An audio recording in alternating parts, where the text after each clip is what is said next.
filhas, nas suas irmãs, nas suas até mesmo esposas, né? Pessoas capazes também de, por um lado, ter virtudes, né?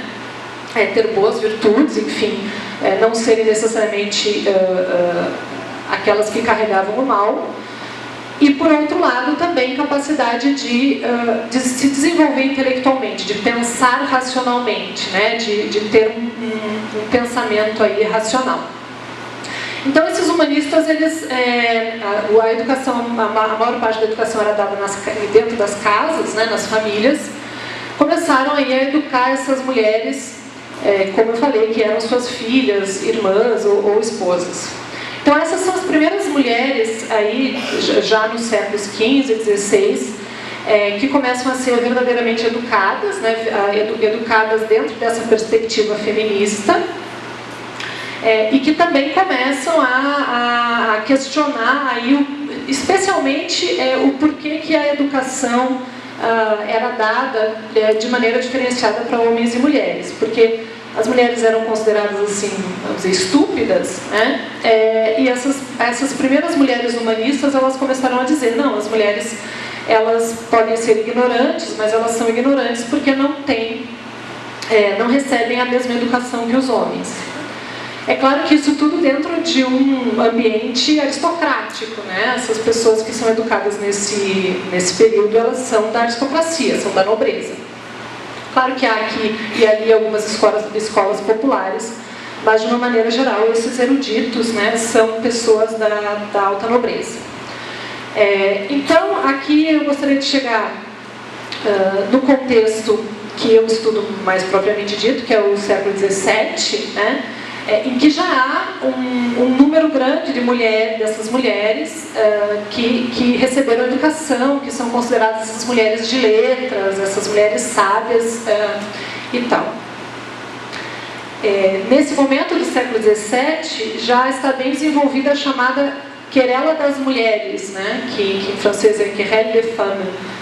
Essa querela das mulheres tinha se iniciado lá no século XIV com a Christine de Pizan, que é uma das primeiras autoras a falar sobre o problema da educação e das virtudes femininas, lá no século XIV ainda. Não me sinto confortável em dizer que a Christine de Pizan foi a primeira mulher, né? Porque isso para um historiador é sempre um tanto quanto arriscado. Mas, enfim, a Christine de Pizan, ela lança uma discussão bastante importante, que é uma discussão a respeito de um poema, o Roman de la Rose, que acusava as mulheres, o poema acusava as mulheres de serem sedutoras e de levarem os homens para o mau caminho e tudo mais. E a Christine de Pizan começa a escrever, ela é uma escritora, então ainda medieval, né? A dizer que essa perspectiva da feminilidade está errada e que as mulheres, muitas mulheres carregam boas virtudes e tudo mais. Então, a Christine de Pizan, ela inicia aí todo um debate que é chamado a querela das mulheres, né, que se estende desde o século XIV até o século XVIII. Então, no século XVII, essa querela já existe, né? Muitas pessoas envolvidas com essa querela, e a educação feminina começa a ganhar uma maior visibilidade, né?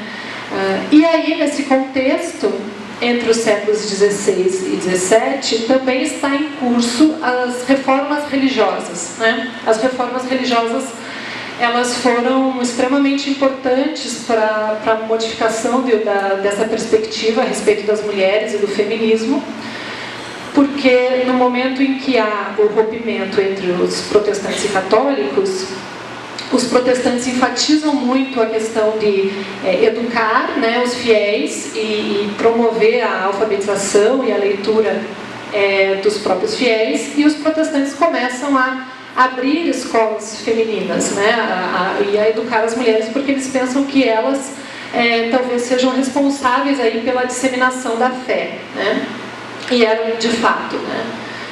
E os católicos, então, para não ficar também muito atrás, né, dos protestantes, começam a precisar educar essas mulheres para que elas também fossem disseminadoras da fé, pelo menos os princípios básicos da religião, e que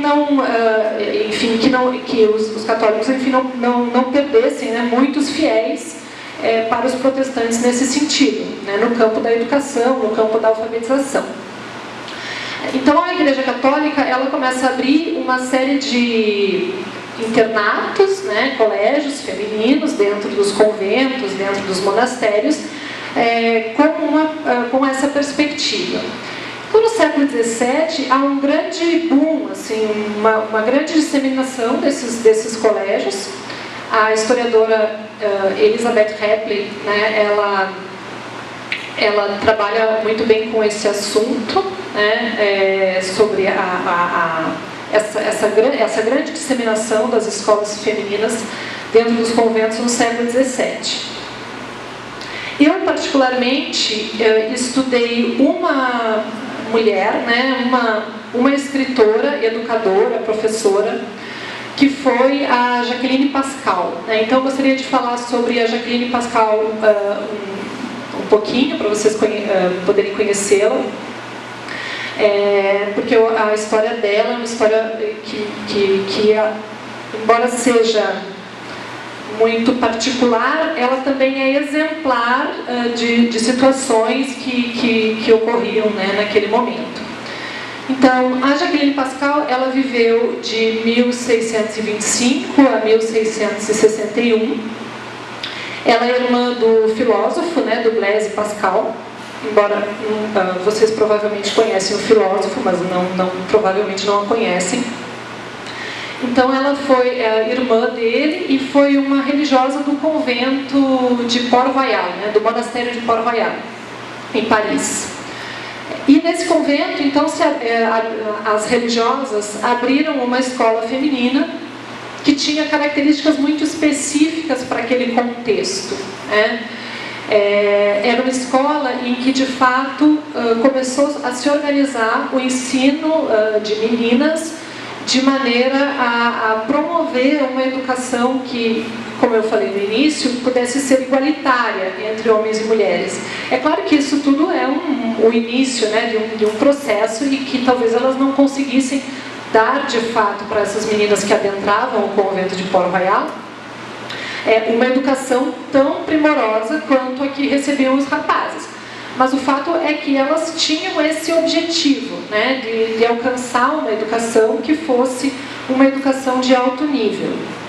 Então elas começaram a organizar dentro desse convento, por exemplo, as séries, né, em que essas meninas deveriam estudar, separar as meninas em grupos por idades, né, a desenvolver as matérias que essas meninas deveriam aprender, como história, como a retórica, né, a gramática, a matemática e tudo mais, que, como eu falei antes, eram coisas que as meninas não costumavam aprender, né, e a colocar um certo rigor nessa educação, né.